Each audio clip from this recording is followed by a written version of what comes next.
निश्चित भाव में यह एक निंदनीय घटना। आपन देखो बेस किसी वर्ष है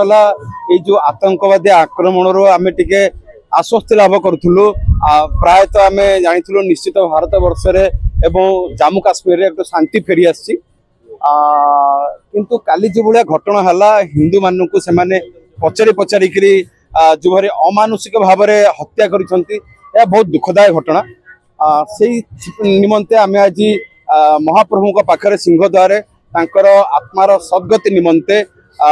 महाप्रभु उद्देश्य दीप प्रज्वलन करमी महाप्रभु परिवार को सहाय हे से ही कामना करुचु। आम भी आज नीरव प्रार्थना कलु किंतु या भितर आम भी जाइलु जस्ट मासे तले से जम्मू काश्मीर जाइलु से बहुत शांति थिला सेठी हिंदू हूँ मुसलमान हूँ से भी आम जो सहित मिशीलु से ये लोक रोजगार बढ़ी जाइए भी खुशी अनुभव करते किंतु ये जो खुशी अनुभव करते पूर्व अपेक्षा पर्व 20 वर्ष 22 वर्ष अपेक्षा से जो आनंद लाभ करुले रोजगार पंथा बढ़ी जाता यहाँ क्यों भाई भाव में जो हत्याकांड कराई निश्चित है गोटे सुचिंतित मतामत माने सुचिंतित भाव में करा योजना भाव में आम निश्चित भाव में कहूँ जे सरकार यार ऊपर दृढ़ कार्यानुष्ठान ग्रहण करते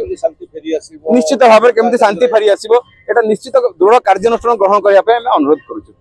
गतकाली जो भाव में आतंकवादी मान द्वारा जम्मू काश्मीर पहलगाम ठारे जो नरसंहार से आम सेवायत समाज तरफ दृढ़ निंदा करुँ। आज समस्त सेवायत माने महाप्रभुंकर मंदिर सामना सिंहद्वार निकट में से परिवार को समवेदना जनाइवाई और से परिवार को धैर्य देवाई और मृतकों आत्मा को